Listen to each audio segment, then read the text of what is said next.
Bonjour à tous, à 11h30 le samedi sur France 3, c'est La Voix est libre, une voix entièrement consacrée au municipal et ce sera le cas jusqu'aux élections, jusqu'au 23 et 30 mars prochain. À chaque semaine, sans débat. Après Vénissieux samedi dernier, nous, ou plutôt ils, vont vous parler de Roanne. Ils, ce sont mes deux invités, deux têtes de liste pour un fauteuil. Bonjour Sarah Brousset. Bonjour. Vous représentez le Front National, vous dirigez un commerce de vêtements dans le centre de Roanne. Face à vous, Yves Nicolin, tête de liste UMP pour ces élections. Vous êtes député de la circonscription et vous êtes également l'ancien maire de la ville. Alors à ce moment-là d'émission, le téléspectateur averti de La Voix est libre peut se dire « Mais où est donc la maire sortante ?» Eh bien, Laure Desroches du Parti socialiste, que j'ai bien sûr invité à plusieurs reprises, croyez-moi, n'a pas voulu, je la cite, donner suite à notre proposition. En clair, elle ne souhaitait pas débattre dans La Voix est libre. Nous le déplorons, bien évidemment. Madame, monsieur, un bref commentaire sur cette absence. Bien, c'est ça, moi je trouve que c'est déplorable puisque s'engager en politique, c'est savoir prendre des positions et c'est savoir défendre ses convictions. Mais c'est aussi savoir débattre et accepter la contradiction. Or, Madame Desroches, dans sa politique du moi jeune, accepte ni le débat ni la contradiction. Yves Nicolin. Je ne suis pas très surpris. Déjà en 2001, en 2008, Laure Desroches avait refusé donc, les débats. Ça lui avait profité, donc, en particulier en 2008. Et là, c'est à nouveau un refus. Et les électeurs en tireront les conséquences, mais je trouve que ça manque effectivement pour le débat de ces élections, et en particulier parce qu'on ne se présente pas pour soi, on se présente pour défendre des idées, et au moins pouvoir faire partager ces idées avec l'ensemble des spectateurs, et je crois que c'est une mauvaise chose. Autre absent dans ce débat, Gérard Philippon, la tête de liste du Front de gauche. Lui souhaitait participer à La Voix est libre, mais son état de santé ne lui a pas permis de nous rejoindre. On lui souhaite un bon rétablissement. À midi, on fera le point sur l'actualité régionale. Et puis juste après, je recevrai 3 confrères de la presse locale pour un débriefing de l'émission sans langue de bois. Ils sont déjà en position d'écoute. Rien ne devrait leur échapper. Au menu donc, aujourd'hui, Roanne. 36 000 habitants, deuxième ville la plus peuplée de la Loire. Elle est située au nord du département, d'un accès pas toujours facile, même si l'A89 a quelque peu desserré l'enclavement de la ville. Un taux de chômage qui correspond à la moyenne régionale et un revenu fiscal par habitant assez faible, 1 462 €. Il équivaut à peu près à celui de Saint-Étienne, mais il est assez loin des 2 000 € de Lyon. Quand on jette un coup d'œil dans le rétro, une personnalité politique a marqué l'histoire de Roanne. Il s'agit bien sûr du socialiste Jean Auroux, ancien ministre du Travail du gouvernement Mauroy. C'était au début des années 80. Jean Auroux, maire de la ville pendant 24 ans. C'est vous, Yves Nicolin, qui lui avez succédé en 2001. Et puis en 2008, de nouveau l'alternance à Roanne avec l'élection de la socialiste Laure Desroches. Alors avant de vous donner la parole, madame, monsieur, on va écouter ce que nous ont dit quelques Rouennais que Fabrice Cagnat et moi-même avons rencontré mardi dernier dans le centre-ville Roanne. Ce que j'aime, ce que je n'aime pas, ce n'est pas un sondage, mais un modeste micro-trottoir. C'est une petite ville bien tranquille, très agréable, voilà. La ville, elle est bien entretenue, la ville, elle est bien propre, j'aime bien. Il n'y a pas assez de parking, déjà, pour se garer. Là, c'est galère. Comme les parkings sont payants tout autour, et les gens ne viennent plus, donc les commerçants, ils se tournent plus toute la journée parce qu'il n'y a personne qui vient. Ce qui manque le plus à Roanne, c'est les infrastructures autoroutières, et puis le chemin de fer, et puis que ça puisse amener davantage de gens de l'extérieur, un petit peu. C'est une ville, si on a la chance d'avoir un emploi qui est très agréable, parce qu'on a la campagne qui n'est pas très loin. Le centre-ville qui est juste là, ça j'ai tout à proximité, c'est ça qu'on aime bien aussi. Et on peut se déplacer facilement sans passer des heures dans la voiture. Les faubourgs sont vraiment pas très bien. Les faubourgs, il n'y a plus de commerce, les commerces se ferment de plus en plus et c'est dommage pour une ville comme Roanne qui a perdu pas mal d'activités, bien sûr. Il n'y a pas assez de travail, il y a trop de chômeurs. Là, les chômeurs, je pense qu'on est une des villes la plus pauvres de France. Sarah Brousset, Roanne pour vous, c'est quoi ? Bien écoutez, Roanne déjà, c'est la deuxième plus grande ville de la Loire. C'est une ville populaire, industrielle, ouvrière, qui a été dans un passé récent prospère et influente. Et je souhaite mettre tout en œuvre pour qu'elle retrouve son rayonnement. Mais c'est aussi une ville qui concentre tous les problèmes nationaux, comme l'insécurité. Aujourd'hui, un Rouennais sur 4 se sent en insécurité à Roanne. Le chômage, depuis 2008, il y a plus de 64% de chômage. des problèmes d'immigration, bien entendu, comme partout en France, et la déliquescence de nos services publics, comme à l'hôpital où la moitié des services sont fermés. Le Roanne d'Yves Nicolin. D'abord, c'est la ville où je suis né, où j'ai grandi, où j'ai toujours voulu venir vivre et travailler. C'est une ville que je connais bien. C'est une ville qui a de formidables atouts, qui a été dans les années 70 une ville extrêmement prospère, qui a beaucoup perdu malheureusement à cause des voies de communication qui ont vieilli. Aujourd'hui, on est en train de retrouver des voies de communication modernes. On a un potentiel donc à développer. On est désormais à 1 heure de Lyon. Donc c'est une ville qui est pleine d'avenir. Et c'est une ville qui vaut la peine de se battre. Donc on est là pour ça. L'emploi et tout ce qui va avec, notamment comment retenir, comment attirer des entreprises, des commerces, comment créer une dynamique, comment faire en sorte que Roanne sorte de son désenclavement, sujet principal de cette émission. Premier sujet de préoccupation à Roanne, dans la Loire, en Rhône-Alpes, en France. Yves Nicolin, que peut faire, que doit faire une mairie ? D'abord, une mairie peut agir, pas forcément toute seule, mais aujourd'hui nous avons une agglomération qui compte 40 communes, qui est le bras armé du développement économique. Mais je vous donne simplement 2 chiffres. Lorsque nous sommes arrivés aux affaires à la ville de Roanne en 2001, il y avait aux alentours de 12-13% de chômage. Lorsque j'en suis parti, il n'y avait plus que 7% de chômage. Nous sommes remontés aujourd'hui à près de 11%. Ça veut dire quoi ? Qu'on est capable d'implanter des entreprises, d'attirer des entreprises et de développer celles qui existent. Mais pour ça, il faut une volonté politique. Il faut aussi mettre en place des outils. Et nous avons, de ce point de vue-là, depuis le mois de février, travaillé sur beaucoup d'actions qui devraient nous permettre de retrouver un cercle vertueux. Jusqu'en 2008, quand on est parti, on était sur le point de gagner la bataille de l'emploi. Aujourd'hui, on a, non pas perdu, mais on a quand même subi des revers. Il faut pouvoir mettre en place ces actions-là et nous en avons. Sarah Brosset, c'est vrai que Roanne, beaucoup de plans sociaux ces dernières années, malgré tout. Que peut-on faire ? Est-ce qu'une mairie, finalement, à elle seule, peut inverser la courbe ? Moi, je voudrais minimiser un petit peu les propos de M. Nicolin en disant que la courbe du chômage a effectivement baissé durant votre mandat, mais qu'en fait, elle a tout simplement suivi la courbe nationale. Donc vous la première fois, parce que justement, à l'époque, quand ça baissait dans d'autres villes, ça ne baissait pas à Roanne. Écoutez, moi, quand je prends la courbe, je l'ai ici. Moi aussi. C'est bizarre, nous n'avons pas la même. Quand on suit la courbe du chômage à Roanne, c'est exactement la même qu'au niveau national. Donc moi, je pense qu'il a tout simplement bénéficié d'un regain économique à ce niveau-là. Mais oui, effectivement, on peut faire quelque chose. On peut surtout faire quelque chose au niveau de l'artisanat et du commerce, où là, la municipalité a un véritable champ d'action en redynamisant la ville, en rendant nos rues plus attractives.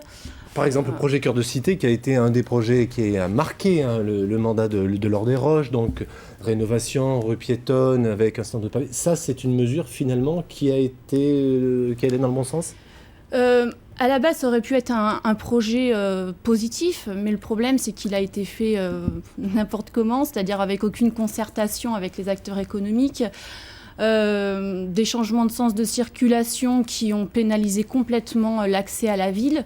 Du coup, les gens étaient complètement perdus.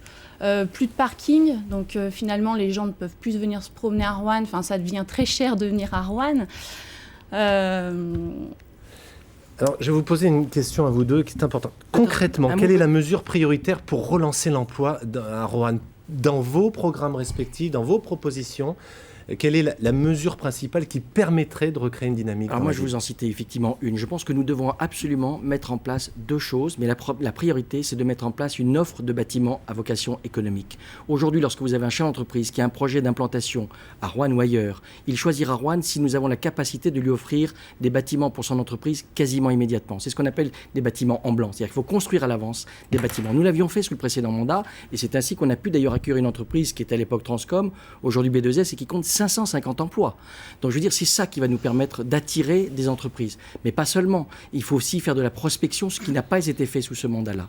Mais un mot concernant les rues piétonnes, il fallait les faire. Sur le plan esthétique, on aurait pu avoir effectivement des choix différents. Ce qu'a dit Mme Brosset, qui est tout à fait juste, c'est qu'on a par contre, la politique actuelle menée par Mme Desroches, ça a été de faire partir les voitures du centre-ville. Ça peut s'entendre dans une grande ville comme Lyon, mais pas dans une ville moyenne comme Roanne. Et quand on prive les Roannais de stationnement, quand on complexifie la circulation, eh bien, ils désertent le centre-ville et par conséquent, c'est un mauvais point sur le plan du commerce. Mme Brosset, une mesure concrète pour relancer l'emploi dans vos propositions ? Comme je vous le disais, pour l'artisanat et le commerce, il y a vraiment des mesures concrètes à faire. Donc déjà tout simplement en supprimant la taxe sur l'enseigne. par exemple. Mais par contre, ce que je Un peu voudrais... cosmétique quand même. Excusez-moi, mais je voudrais préciser pour les entreprises, pour moi, un candidat municipal qui prétend pouvoir créer de l'emploi en implantant de nouvelles entreprises, Bien sûr. pour moi, c'est un mensonge. Mais c'est pas un mensonge puisque nous Non, mais l'avons attendez, fait, nous monsieur. l'avons prouvé. On D'accord. l'a prouvé avec Non, en Transcorp, France, on l'a prouvé avec Calorifloat, qui a quand même apporté 60 emplois. On est allé chercher un commissaire de l'armée de terre au ministère de la Défense qui a apporté 180 Monsieur, emplois. il n'y a plus de croissance en France. On ne Mais peut pas c'est créer pas des vrai, vous êtes emplois trop sans pessimiste, Madame croissance. Brosset. Non, je ne suis pas pessimiste. Je ne suis pas pessimiste. Si vous vous présentez aux électeurs en disant que oui. vous n'allez rien pouvoir faire dans le domaine de l'emploi, je pense que comme c'est la priorité numéro 1 des Rouennais, c'est quand même très pessimiste. Non, je ne dis pas qu'on ne peut rien faire pour l'emploi. Je dis juste qu'il ne faut pas promettre des choses. Ah, moi je ne promets que ce que je peux tenir. Mais bien sûr. On va laisser juste Madame Brosset développer en tout cas sur ce point-là, Pardon. sur la mesure qui vous semble prioritaire pour, si ce n'est créer de l'emploi immédiatement, en tout cas relancer une dynamique. Oui, eh bien écoutez, déjà moi je m'engage durant mon mandat à ne pas augmenter la CFE, donc qui est la cotisation foncière d'entreprise, pour déjà desserrer l'étau des entreprises. Et bien entendu, travailler... essayer tout de même d'attirer les entreprises avec un foncier qui est peu cher à Roanne. Voilà, on fera le nécessaire. Mais il faut quand même prendre ça en considération que sans croissance, voilà, tant qu'on ne sortira pas du modèle économique, voilà, il faut changer cette voie économique. Il faut de la protection aux frontières, la fin de la monnaie unique. Ce sont des élections municipales, pas européennes, Madame Brosset. Non mais monsieur, c'est important. Vous ne pouvez pas dire aujourd'hui aux Rouennais, je vais tout faire pour défendre l'emploi, et le lendemain à l'Assemblée nationale, voter des lois qui vont à l'encontre de ces emplois. Mais vous avez raison. Ceci étant, vous avez des villes qui sont plus dynamiques en matière d'emploi et qui se battent dans le même contexte national et international. Pourquoi sont-elles plus dynamiques ? Parce que la municipalité met en place des outils qui ne sont pas mis en place ailleurs. Il y a des villes qui arrivent à s'en sortir mieux que d'autres. Et je pense que Roanne est capable de s'en sortir mieux que d'autres. Et notamment parce qu'aujourd'hui, on est sous la source. On a quand même une chance formidable. On est à 1 heure de Lyon, à presque moins d'1 heure de Clermont-Ferrand, encore moins d'1 heure de Saint-Étienne, qui sont 3 métropoles importantes, qui doivent nous permettre d'apporter de l'activité. Maintenant, c'est à nous aussi de nous battre pour nous rapprocher davantage de ces métropoles. Il y a le contexte, vous avez raison, national, international, sûrement.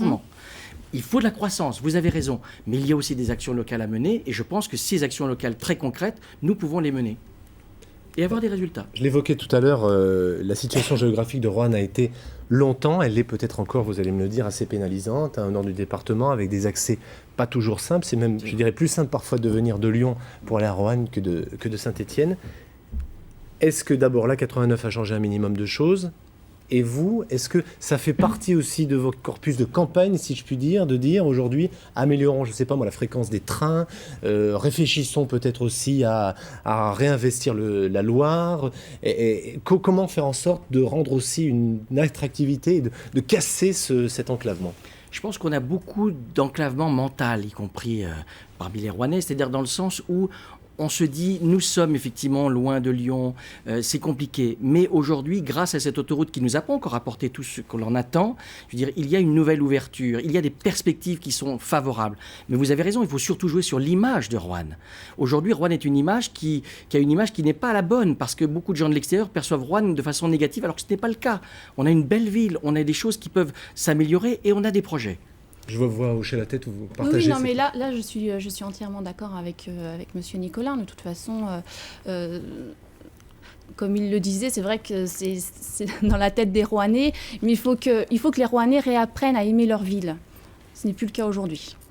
Alors, autre phénomène, moi, qui m'a vraiment interpellé quand j'ai préparé l'émission, c'est effectivement Roanne 1975, à peu près 56 000, 57 000 habitants. Roanne aujourd'hui 36 000, 20 000 habitants. 38 000 aujourd'hui. 38 000. Alors, on a stoppé la J'ai baisse pris démographique. les chiffres qui sont les chiffres de l'INSEE. Oui, mais sans les doubles j'accepte comptes. 38 000. En tout cas, 20 000 habitants, avec une caractéristique très importante, c'est-à-dire un habitat, beaucoup de logements vacants, 4 400 logements vacants, et une difficulté pour la ville d'attirer des familles avec notamment des enfants.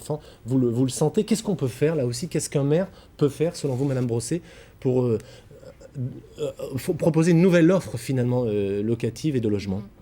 Mais effectivement, de 1975 à 2011, la population est passée d'un peu plus de 55 000 habitants à peine 36 000 habitants.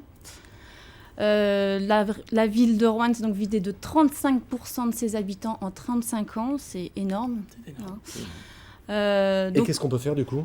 aujourd'hui, Eh et bien, notamment écoutez- pour cette offre pour attirer des familles. Alors l'emploi, ça j'imagine que vous êtes tous sûr. d'accord, bien sûr. Ouais, Mais ensuite, il faut trouver des logements C'est pour... un tout, bien Tout sûr. à fait. Donc, sachant qu'il y a des logements à Roanne, puisqu'il y a 4400 logements vacants, voilà. Mais il faudra déjà les rénover. Donc, travailler avec les propriétaires, les inciter à rénover ces appartements, mais surtout les inciter à créer des appartements qui puissent convenir à des familles avec des enfants, aux cadres également, c'est-à-dire des appartements suffisamment spacieux, avec un garage. Voilà, il y a des choses à faire à ce niveau-là. Moi, je pense que la politique qui est menée depuis un certain nombre d'années, notamment avec l'aventure de Madame Desroches, a été de mener une politique de logement uniquement favorable à la création de logements sociaux neufs. Il faut stopper cette politique. Nous avons déjà 35% de logements sociaux à Roanne, c'est largement au-dessus de la moyenne 30%, nationale. donc on n'est pas d'accord encore une fois sur les chiffres. 30 ou 35, de toute 30%, façon, c'est c'est donc au-dessus 10 des points 20%, au-dessus des qui, 20%, qui sont exigés par la loi. Ce dont nous manquons justement pour attirer une nouvelle population, ce sont des logements qui sont moyens, voire haut de gamme, mais surtout moyenne gamme pour attirer justement des cadres, des familles, etc. Et donc nous avons, et vous l'avez dit, 4400 logements qui sont vides, dont plus de la moitié sont insalubres. Donc nous allons mener une grande politique de rénovation sur un programme sur 6 ans de l'ordre de 1000 logements pour justement démolir, agrandir dans ces faubourgs dont vous parliez tout à l'heure et qui font, je dirais, la richesse de Roanne, eh bien faire en sorte que ces logements qui sont aujourd'hui inhabités puissent retrouver une nouvelle vie et attirer une nouvelle population. Ça, c'est important. Mais il faut agir aussi sur d'autres sujets. Il n'y a pas que le logement, pas l'économie. C'est l'enseignement, c'est la culture, c'est aussi, bien évidemment, donc l'enseignement supérieur. C'est ainsi qu'on peut attirer une nouvelle population. Donc il faut faire feu de tout bois dans plein de sujets. Un commentaire, Mme Possé ?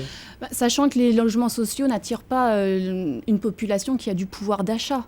Donc on ne peut pas mieux faire pour asphyxier les commerces de proximité.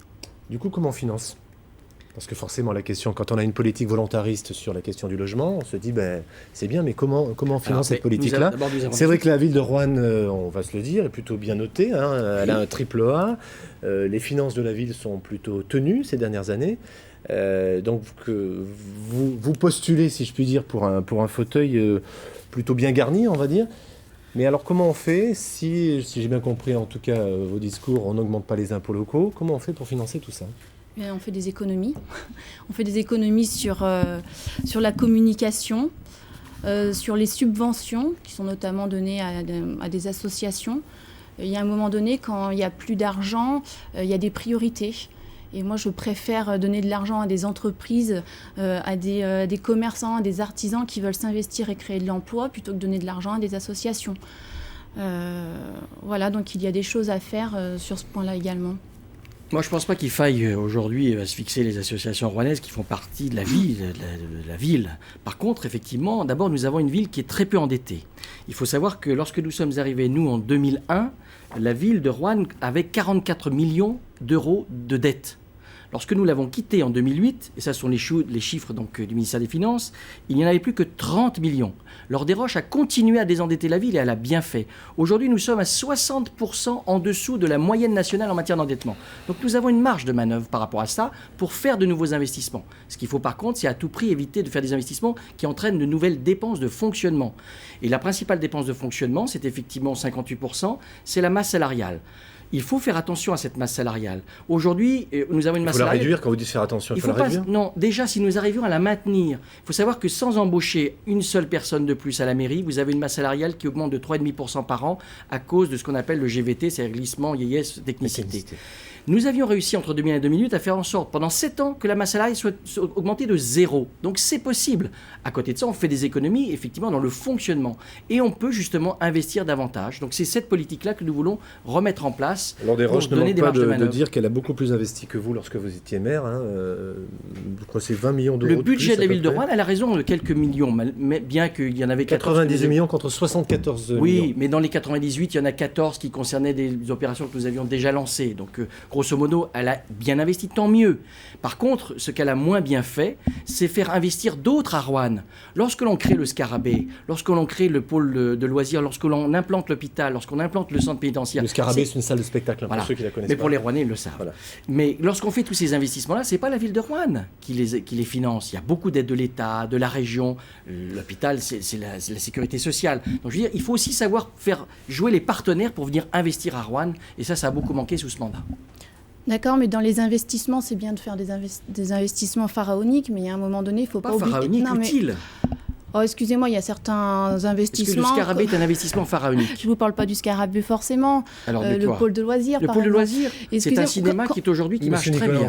Très bien, mais quand on voit aujourd'hui dans quel état il se trouve, quand on va au cinéma et qu'on voit des bassines avec l'eau qui coule, enfin... c'est une caricature. Excusez-moi. Ah non, c'est pas une caricature. Vous pouvez trouver 2-3 flaques, mais c'est une caricature. Je pense que pour les Rouennais qui payent suffisamment d'impôts, il me semble que c'est important, quand il se promène dans sa ville ou quand il va au cinéma notamment. Je ne suis pas responsable de l'entretien depuis 6 ans. Ah non, mais d'accord, mais moi je vous explique... Donc adressez-vous à Madame Desroches, on aurait bien voulu qu'elle soit là d'ailleurs. Excusez-moi, elle n'est pas là, donc je suis obligée de m'adresser à vous. Je ne suis pas son porte-parole. Non, mais par contre, ce que je voulais en dire, c'est que même quand vous étiez aux affaires, vous avez eu un problème quand même avec l'entretien des voiries, notamment, puisque vous avez conservé l'argent, justement... On a fait des choix. Voilà, vous avez fait des choix. C'est vrai, et je les assume. Tout à fait, mais moi, je vous dis que pour moi, ce n'était pas les bons choix. Peut-être, mais on a modernisé la ville, et je crois que c'était important. Voilà. Non, mais oui, c'est important de moderniser la ville, mais il y a un moment donné, il faut savoir aussi faire la part des choses, et l'entretien de la ville régulier, c'est important aussi pour les Rouennais. Bien sûr. Je voudrais qu'on parle de sécurité. Les chiffres sont plutôt bons sur la commune, Madame Brosset, et finalement, c'est un axe aussi majeur de votre campagne. Au niveau de la sécurité ? Oui. Eh bien, écoutez, les chiffres sont bons. Je ne sais pas si on peut vraiment dire ça. Moi, en tant que commerçante, en attendant, je me rends compte qu'on a de plus en plus de vols. Les cambriolages sont fréquents. Il y a eu un meurtre récemment, place Clémenceau. Sur les parkings, il est courant de se faire dégrader sa voiture. Et du coup, que faut-il faire alors ? Partant de votre constat, en tout cas, renforcer les moyens de la police municipale, augmenter le parc de caméras sur la vidéosurveillance, qui sont des moyens classiques qu'on retrouve à peu près dans l'ensemble des villes de la région. C'est des idées qui sont très bonnes, mais déjà, il faudrait déjà faire avec, on parlait de productivité tout à l'heure, avec l'effectif qu'on a, je pense qu'en mettant les bonnes personnes au bon moment, au bon endroit, on peut déjà retravailler, parce que pour l'instant, les policiers municipaux ont beaucoup trop d'administratifs et ils ne sont pas suffisamment sur le terrain. Et surtout, pas au bon moment et pas au bon endroit. Donc voilà, moi je suis commerçante, quand je sors de mon magasin à 19h, ah si maintenant, parce que c'est vrai que bientôt il y a les élections, on voit les policiers, mais sinon, avant je ne les voyais jamais. Donc c'est pas normal. Plus de présence dans les rues, plus de patrouilles. Tout à fait. Donc vous prenez une réorganisation finalement de ce service, voilà, mais sans forcément prôner une augmentation des effectifs. Voilà. Dans un premier temps, parce qu'on parlait d'argent tout à l'heure, dans un premier temps, je prône déjà une réorganisation et après on verra justement s'il y a besoin de réaugmenter les effectifs. Alors c'est également un axe fort de votre campagne, on vous dit du coup vous marchez sur les terres du Front National, c'est un argument assez classique qu'on oppose aux gens de l'UMP qui viennent sur le terrain de la sécurité. Par contre, vous dites qu'il faut augmenter les effectifs, il faut améliorer le parc aussi de vidéosurveillance. Vous savez, M. Valls a été maire d'Évry. Il a armé sa police municipale, il a développé la police municipale. Est-ce qu'on dit de M. Valls qu'il chasse sur les terres du Front National ? Pourquoi est-ce qu'on le dit pour les candidats UMP ? Pourquoi est-ce qu'on ne le dit pas pour les candidats socialistes ? S'occuper de la sécurité, c'est un devoir pour un maire. Parce que nous avons des effectifs de police nationale qui n'ont d'ailleurs pas baissé sur le commissariat de Rouen, qui sont 155, et n'ont pas baissé donc sous les 5 ans précédents. Mais nous souhaitons effectivement développer la police municipale que j'ai quasiment créée en 2001. La police municipale, lorsque nous sommes arrivés, il y avait 6 personnes. Aujourd'hui, ils sont 20, dont 14 policiers sur le terrain. C'est encore insuffisant. Mais la chance que nous avions eue, comme il en faut, je pense que nous devrions peut-être doubler les effectifs de police sur le terrain. Ça va nécessiter des choix financiers, c'est vrai. Développer beaucoup la vidéoprotection. Alors, certains nous disent, comme Mme Brosset, mais M. Nicolas, ce que vous proposez, pourquoi ne l'avez-vous pas fait avant ? Je rappelle qu'entre 2001 et 2008, Rouen était classée la 4e ville de France la plus sûre dans sa catégorie. Savez-vous à quel classement nous sommes aujourd'hui ? 161e. Donc les choses se sont fortement dégradées. Récemment, la préfète vient de donner les chiffres de la délinquance. Sur l'année dernière, 28% de hausse des crimes et délits à Rouen. Alors bien sûr, ça reste inférieur à la moyenne nationale. Mais parce que nous sommes une ville moyenne, agréable, confortable, nous ne voulons pas, et les Rouennais ne veulent pas, que cela se dégrade. Donc nous en faisons un axe fort de notre politique. Tout à fait, mais c'est pareil, je vais en revenir sur la ligne nationale. Mais quand on prône, quand on est contre l'instauration de quelconque frontière et qu'on laisse rentrer délibérément des immigrés, les réseaux, excusez-moi, des réseaux qui sont structurés et qui... Enfin bon, alors... Je suis vraiment désolée, je m'exprime mal. Non, mais allez-y. Et puis après, je reprendrai la main parce que le temps avance et il faut que je vous laisse conclure aussi tout à l'heure. Les cambriolages sont en hausse et la délinquance des étrangers et des mineurs sont en hausse dans la Loire. Et bien évidemment, à Roanne, on est les premiers concernés. Il y a plus 10%. C'est ce que je viens de vous dire, 28% de hausse des crimes et délits à Roanne en un an. Allez, je vais reprendre la main si vous le permettez. Avant de vous laisser conclure ce débat, on va de nouveau entendre des citoyens rouennais. C'est aussi pour eux, c'est d'abord pour eux qu'on fait cette émission et pour vous aussi, citoyens de Rhône-Alpes. Alors, qu'attendez-vous d'un maire ? Du boulot. Ça, c'est la première chose, on est obligé de le dire. Du boulot sur Roanne, c'est ça. Qu'il s'occupe de la sécurité. J'étais cambriolée il y a 2 jours, alors ça m'embête un peu. Qu'ils fassent leur travail, ce qu'ils ont à faire, mais qui demandent l'avis aux autres, qu'on ne fasse pas tout seul. Qui s'investissent et qui fassent bouger sa ville. Faire sortir Roanne un petit peu de sa coquille et de la faire vivre au sein même de la région. Qu'il apporte son maximum pour Roanne, quoi. Possibilité de faire venir des entreprises, même si ce n'est pas le rôle de l'élu, qui est une ville qui fonctionne bien, quoi. Vous savez, à la réunion municipale, là, j'étais aux réunions, ça devrait pas. Ça devrait pas s'engueuler comme ça. On dit ce qu'on a à se dire gentiment et puis c'est tout. Si c'est pour s'engueuler, ça sert à rien. Yves Nicolin, vous avez 30 secondes pour conclure. Écoutez, moi d'abord vous remercier de nous permettre de pouvoir débattre de ces sujets à Roanne pour ces élections. Il y a un enjeu extraordinaire à ces élections municipales du mois de mars. Nous avons, une équipe qui a été mise en place sans étiquette politique. Sur les 39, 7 UMP, 3 UDI, tout le reste de la société civile. Des gens qui ont été choisis en fonction de leurs compétences. Et donc une équipe qui est prête. Un projet qui a été travaillé depuis plus de 6 mois et qui présente des propositions dans tous les domaines. Aujourd'hui, les Rouennais vont avoir un choix avec des équipes qui sont prêtes et d'autres qui vont continuer à proposer ou à faire des promesses qui ne tiendront pas. Sarah Brosset. Écoutez, les Rouennais ont été trompés pendant 35 ans par les maires successifs. Aujourd'hui, ils ont la possibilité historique de pouvoir rompre avec cette politique qui mène à la ruine. Je m'adresse à eux tous pour leur dire « Soyez fiers de notre ville, soyez fiers de vos convictions ». Soyez fiers de notre pays et ayons confiance en notre avenir. Je compte sur vous et merci pour votre soutien. Merci à vous deux d'avoir accepté de débattre publiquement. Pour être complet, je dois préciser que 3 autres listes se sont déjà déclarées pour ces élections municipales. Laure Desroches, maire sortante pour le Parti Socialiste, Gérard Philippon, tête de liste pour le Front de Gauche, et Norbert Chetaille, tête de liste d'hiver droite, sans investiture officielle d'un parti, mais qui présente sa liste comme étant de droite et républicaine. Il n'a pas été invité aujourd'hui, car il ne remplissait pas les critères de représentativité que nous avons adoptés pour ces débats de la Voix est libre.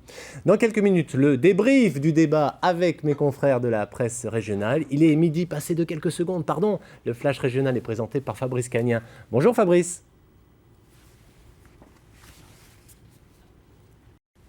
Merci Fabrice, on vous retrouve ce soir bien sûr à 19h. La Voix est libre consacrée aux élections municipales à Roanne. Seconde mi-temps après les candidats, place aux observateurs pour le débrief. Paul Satis qui nous rejoint, qui rejoint son plateau France 3 Rhône-Alpes, bien sûr. Max Chapuis du quotidien Le Progrès. Bonjour. Bonjour, édition de Roanne. Et puis en duplex de France 3 Loire, Julien Corbière. Bonjour Julien, rédacteur en chef de France Bleu Saint-Étienne. Merci à vous d'être là. D'abord, une petite réaction, s'il vous plaît, sur l'absence dans ce débat de la maire sortante Laure Desroches. Paul, peut-être ? On est face à des élus qui confondent tout, qui confondent le débat démocratique avec la communication politique. Le refus de Madame Desroches, on peut le dire, moi je trouve ça, disons, anormal, pour prendre un euphémisme, en fait presque scandaleux, parce qu'elle ne vient pas rendre compte à des journalistes qui l'invitent, comme vous Olivier, elle ne vient pas rendre compte non plus face à ses contradicteurs politiques qui étaient présents sur le plateau, mais elle vient rendre compte face aux citoyens, aux gens de Roanne qui regardent la télévision régionale de service public et qui sont en droit de l'entendre sur un certain nombre de points. On n'était pas tellement dans la polémique politique, mais on était bien dans les projets qui ont été faits à Roanne, on était bien dans les projets à venir pour Roanne, et donc que le maire ne vienne pas, c'est anormal. Donc dans un monde idéal, les élus, ils adoreraient ne pas avoir de contradictions. Ils l'ont un peu au conseil municipal, mais il n'y a pas beaucoup de public. Là, il y en a du public, forcément, c'est une émission de télévision. Ils aimeraient qu'on flatte sur les plateaux de télé leur excellent bilan et qu'il n'y ait personne pour les contredire. Ils aimeraient, comme Gérard Collomb, qui n'est pas venu à la Voix libre qu'on avait fait le 14 janvier dernier, qu'on respecte leur plan de communication politique qui a été établi par des stratèges et qui correspond à des entrées en campagne bien précises pour des raisons un peu obscures. Voilà, c'est ça qu'ils aimeraient dans un monde idéal. Et bien, ce monde idéal, c'est pas celui des journalistes. Max Chapuis. C'est très regrettable, et d'autant plus que très souvent les hommes politiques se plaignent de l'absence des électeurs aux urnes. Forcément, ça ne doit pas les inciter à s'y rendre. Mais pour être tout à fait objectif, je voudrais simplement rappeler que Yves Nicolin a aussi l'habitude de zapper quelquefois le conseil municipal quand les sujets le dérangent. Donc, pour être tout à fait objectif, il faut aussi rétablir la vérité. Julien Corbière à Saint-Étienne, vous avez réussi à monter un débat sur Roanne ? Alors, je suis raisonnablement optimiste. Je vais rester très prudent parce que j'ai bien compris qu'à Roanne, il pouvait y avoir quelques rebondissements d'un côté comme de l'autre. Ce qui est sûr, c'est qu'on a un accord de principe pour l'instant de la maire sortante Laure Desroches pour un débat le 20 mars. Accord de principe aussi d'Yves Nicolin qu'on a entendu tout à l'heure. Moi, je voudrais rebondir sur ce qui a été dit. Je rejoins complètement Paul sur le fait qu'on a finalement pas le droit de refuser ces débats. Je mets pas l'audiovisuel du service public à côté, mais sincèrement, on fait notre mission aussi quand on organise ces débats, quand on propose à tous les candidats de se mettre autour d'une table pour débattre. Et des fois, c'est pas facile. Quand vous mettez 4 ou 5 candidats sur une émission d'une demi-heure ou d'une heure pour avancer des idées et essayer d'y voir clair, c'est pas toujours évident. Donc je vous rejoins complètement là-dessus, sur le fait que ça a un côté frustrant. Pour revenir sur ce débat-là, Yves Nicolin et Mme Brosset ont dit forcément des choses très intéressantes, mais on a l'impression que c'est une sorte de primaire à droite qui se joue, alors que c'est pas du tout ça la réalité du débat à Roanne. Et la grande absente, c'était évidemment Laure Desroches et la liste aussi du Front de gauche pour les raisons que vous avez citées en début d'émission. Max Chapuis, on va prolonger ce que vient de nous dire Julien sur ce que vous avez pensé du débat. Vous avez aussi, vous, ce sentiment d'une primaire à droite ? On ne peut pas dire qu'il y a vraiment eu de match entre un vieux routier de la politique comme Yves Nicolin et puis Sarah Brosset qui débute. On ne peut pas dire qu'on a appris grand-chose de la part de Sarah Brosset sur son programme. On attend toujours, je pense que les électeurs rouennais aussi attendent toujours. Yves Nicolin, effectivement, a développé un programme assez concis. Après, c'est vrai que, comme vous l'avez dit, il va effectivement chercher des voix à droite avec un programme très axé sur la sécurité. Voilà, c'est ce qu'on peut effectivement dire de ce qu'on a pour aujourd'hui. Paul ? Moi, je constate que d'abord Yves Nicolin a eu, je ne sais pas si on peut appeler ça l'élégance, mais de ne pas tirer sur l'ambulance Laure Desroches. Je l'ai trouvé plutôt calme. Il paraît, Max, que les conseils municipaux sont beaucoup plus musclés. Vous avez vu dans le dernier micro-trottoir, quelqu'un y fait référence. Et je ne l'ai pas expliqué, mais ça a été très tendu. C'est très tendu. C'est très tendu. Puis il y a quand Yves Nicolin est là. Et il y a d'énormes polémiques aussi à Roanne entre Laure Desroches et Yves Nicolin qui n'ont pas été abordées lors de ce débat. Bon, on voit le programme d'Yves Nicolin, effectivement, est assez à droite. Il veut mettre beaucoup d'argent sur la sécurité publique. Il dit qu'il y a trop de logements sociaux. Quant à Mme Brosset, c'est une toute jeune candidate. On est bien dans ce qu'est aujourd'hui le Front National, c'est-à-dire des jeunes femmes. On en voit beaucoup dans cette région, de jeunes mères de famille qui viennent se présenter à ces élections, qui n'ont strictement aucune expérience politique. Elle a eu le courage de venir sur le plateau. Après, elle a souffert et ça s'entend beaucoup. Elle a des difficultés. Elle a un problème pour avoir un programme spécifiquement rouennais. On entend bien derrière qu'il y a le programme construit chez Marine Le Pen, le programme national. Donc j'entends l'immigration. Je sais pas, c'est un très gros problème à Roanne. J'entends il faut réduire les dépenses de fonctionnement. Alors, une espèce de vieille scie du Front National, dire on dépense trop en communication. C'est lambda, évidemment, les dépenses de communication dans une ville. Donc elle dit c'est pas avec ça qu'on va faire un budget de ville. Elle dit il faut réduire les subventions aux associations. Voilà, ça c'est un discours Front National qu'on entend absolument dans toutes les villes et que j'ai réentendu là, qui n'est pas spécifiquement roannais, quand bien même elle serait commerçante à Roanne et habitante de Roanne. Julien et messieurs, je vais vous mettre en parallèle 2 chiffres. D'abord le chiffre, le score de second tour de la présidentielle entre donc François Hollande et Nicolas Sarkozy, où Roanne a plus voté pour François Hollande, 52,947,1. Et puis, je mets en parallèle avec la législative second tour à Roanne, où Yves Nicolin arrive très largement en tête, 12 points d'écart, 56-44. Julien, on est véritablement dans un des points chauds du département de la Loire à Roanne. Rien n'est joué. Ouais, quand on regarde, c'est vrai, les cartes qui sont dressées par les instituts de sondage au niveau national, on a, alors je vais dire la chance du point de vue des observateurs, que nous sommes d'avoir 2 villes clés qui pourraient basculer à droite. Je dis la chance d'un point de vue strictement professionnel. Bien sûr, vous avez bien compris, Julien. Vous m'avez bien compris. C'est-à-dire qu'il y a vraiment de l'enjeu à Saint-Étienne et à Roanne. Et c'est vrai que quand on écoute le débat que vous avez animé tout à l'heure, on pourrait se dire que finalement, ça va être national, du coup, que la présence du Front National pourrait bien faire changer les choses au second tour à Roanne, que finalement, on est plus sur des débats sécurité, emploi, immigration, sur des débats qui sont d'envergure nationale, sauf qu'on a une opposition, et on le voit bien avec les chiffres que vous venez de montrer, une opposition entre 2 personnalités, un maire qui veut récupérer sa ville, qui est toujours député, qui a fait un gros score aux dernières législatives, et là on a vraiment une opposition entre 2 personnalités qui ont l'habitude de se confronter aux élections, et dans les conseils municipaux, on en a parlé, où c'est très très souvent animé à Roanne. Donc je pense que finalement, Roanne, on aurait tendance à y voir des enjeux nationaux, mais véritablement, et c'est le cas pour beaucoup de communes dans ces municipales, c'est vraiment l'opposition de ces 2 personnalités, même s'il y a d'autres candidats bien sûr qui va jouer pour le second tour. Max Chapuis du Progrès. C'est vrai que les rapports entre Laure Desroches et Yves Nicolin sont exacerbés à quelques mois des municipales, forcément. Après, effectivement, il y a quand même quelques problématiques locales qui doivent être prises en ligne de compte. Mais en tout cas, ça traverse ces 2 chiffres, là, on sent bien qu'il y a le poids de la personnalité locale qui compte quand même. Parce que là, on est à un renversement total de tendance entre la présidentielle et les législatives. Effectivement, Yves Nicolin avait fait une très grosse campagne en 2012. En 2008, il avait perdu par excès de confiance. Effectivement, en 2012, il avait été beaucoup sur le terrain pour justement revenir fort et bien préparer ses élections municipales. Et effectivement, c'est ce qu'il a fait. Et c'est ce qu'il continue de faire. Ça montre quand même de manière générale ce que sont ces élections municipales. C'est bien pour des personnalités qu'on vote. Quel sera le poids national ? On sait que la gauche va mal, que l'UMP va d'ailleurs pas forcément beaucoup mieux. Là, je crois que sur une ville comme Roanne, c'est évident avec le score des législatives, le poids national, il compte finalement assez peu. Ce qu'il faut dire quand même, c'est que Laure Desroches est en très très grande difficulté. Elle perd de 12 points des législatives qui sont hyper favorables à la gauche, dans une ville qui a voté à gauche au présidentiel, où là c'est vraiment un scrutin très politique, la présidentielle. Donc elle est quand même en grande difficulté. Le contexte s'est pas amélioré pour elle.